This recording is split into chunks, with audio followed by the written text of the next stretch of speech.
O Brasil ultrapassou nessa última semana a triste marca de mais de 100 mil mortes em decorrência da Covid-19. São mais de 100 mil vidas perdidas para uma das piores pandemias que a humanidade já teve que enfrentar. São mais de 100 mil famílias, 100 mil projetos de vida, mais de 100 mil sonhos perdidos. Nosso país se encontra em segundo lugar no estarrecedor ranking das nações que tiveram mais vidas ceifadas pelo novo coronavírus. Os números são assustadores e sabemos que podem ser ainda mais terríveis. As evidências científicas apontam um potencial de subnotificação que chega a 6 vezes em relação aos dados oficialmente registrados e divulgados.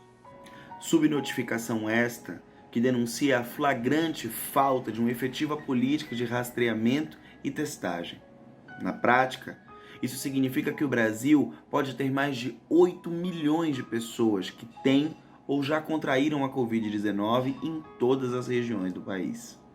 Não podemos naturalizar esses números.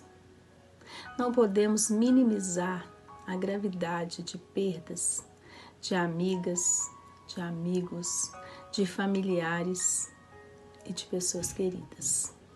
Não podemos deixar de nos sensibilizar diante de pais que perderam filhas e filhos, de parentes que não puderam se despedir do ente querido, das incontáveis pessoas que não tiveram direito sequer ao luto. A doença se alastra sem precedentes, causando a morte de mais de 1.000 pessoas por dia em todas as unidades federativas.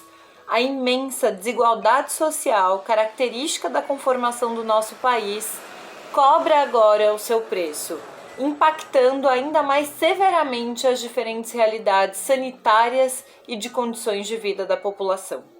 A pandemia escancarou a imensa desigualdade de nossa sociedade e acentuou a vulnerabilidade das pessoas que já viviam num quadro de dificuldades. E o pior recai sobre idosas, negras, indígenas, quilombolas, mulheres, LGBTIQI+, população em situação de rua e a privada de liberdade.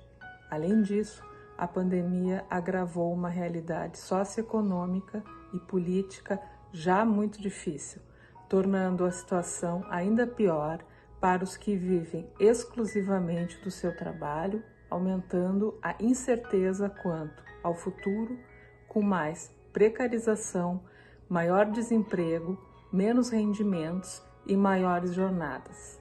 A pandemia tornou impossível manter invisível tal cenário. Não podemos nos esquecer das e dos profissionais da saúde, que diariamente se expõem ao mesmo risco da morte, ao qual estão expostos aqueles de quem cuidam, na tentativa de enfrentar um vírus tão letal quanto silencioso.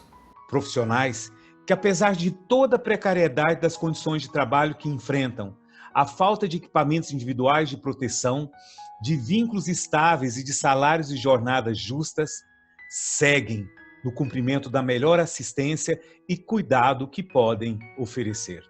E tudo isso ao custo de já sermos a nação que ocupa no mundo o primeiro lugar em mortes dos trabalhadores da área da saúde.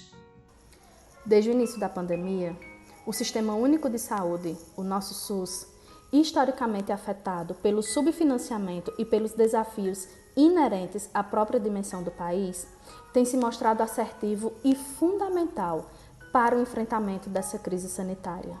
E é por isso que, além de reconhecer a sua importância, defendemos o seu fortalecimento.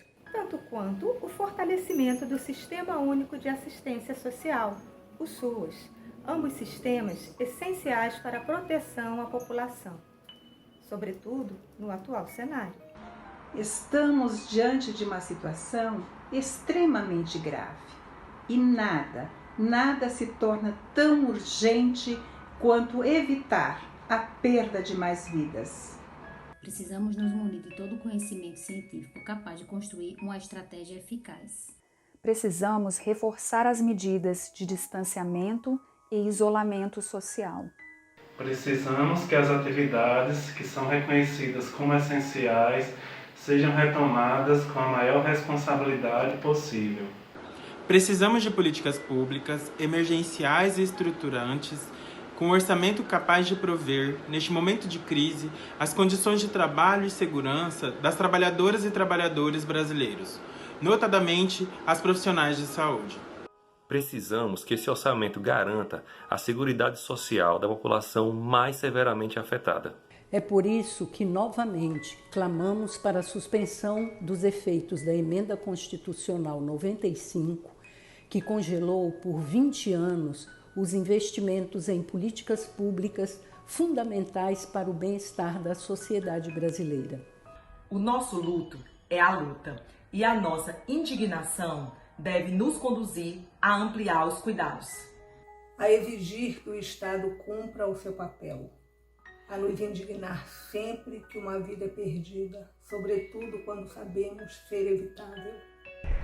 É por isso que nós, do Sistema Conselhos de Psicologia, conscientes de que a psicologia enquanto ciência e profissão tem muito a contribuir, nos colocamos à disposição para ampliar o diálogo com a categoria, com os diversos setores e com a sociedade em geral. No intuito de somarmos esforços para combater a pandemia, enfatizando que nada será capaz de nos fazer superar esse obstáculo desafiador se não formos capazes de nos unir de maneira amorosa, respeitosa, empática e sempre conduzidos pela ciência. Reafirmamos que somente juntos seremos capazes de superar essa grave crise em que o nosso país se encontra. Por isso, o Sistema Conselhos de Psicologia está junto nessa luta, nessa batalha.